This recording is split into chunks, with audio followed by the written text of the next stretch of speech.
açılışını başlatmadan önce SMA hastalığıyla ilgili kısa bir bilgi.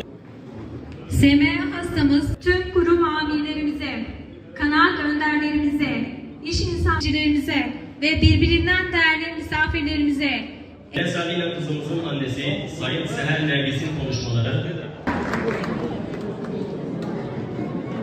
Çok daha sağlıklı olacak. Çok teşekkür ederiz destekleriniz için. Meneselina ilk defa burada gördüm fotoğrafları haricinde. Dünyadan haberi yok. O dünyadan haberdar olarak yaşayacak inşallah. Sizlerin desteğiyle. Silopi'nin şu an itibariyle birinci gündem konusu Meneselina'dır arkadaşlar. Bütün kurum amirlerime talimatımdır.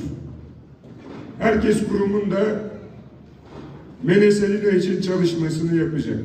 Emniyet, jandarma, milli eğitim, muhtarlarımız kendi köylerinde, her köyde, her mahallede bu çalışmayı yapacağız.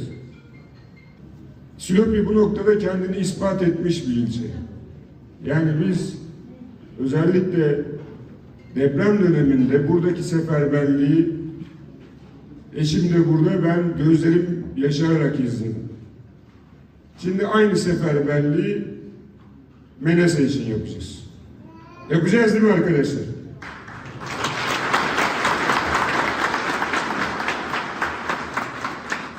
Bu noktada Kaymakamlığımız, Sosyal Yardımlaşma ve Dayanışma Vakfı da ailenin yanında ilk etapta 50.000 lirayı oradan biz ailemize aktaracağız. Şahsi olarak da ben zengin bir adam değilim. Maaşımdan başka malım mülküm yok ama Allah yardım eder. 50.000 lira da ben kendi adıma söz veriyorum.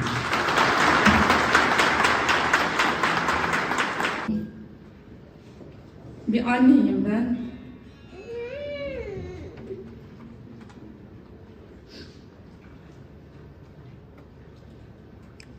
Bir anne için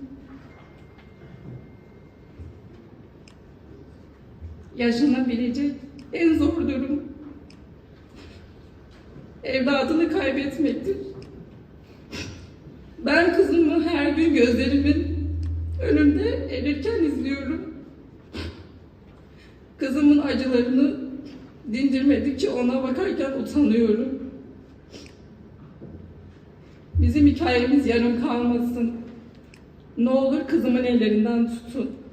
120.000 TL başlangıç. Çok teşekkürler. Toplamında 20.000 TL başta bulunuyorum. Allah şifalar versin. Çok teşekkür ediyoruz. 30.000 TL. Esrar İbrahim abimiz $12.000 bağışta bulundu. Teşekkür ederim. Çok teşekkürler. Çok geçmiş olsun. Acı şifalar diliyorum. Çok duygu yüklüyüm. 110.000 TL bağışlıyorum.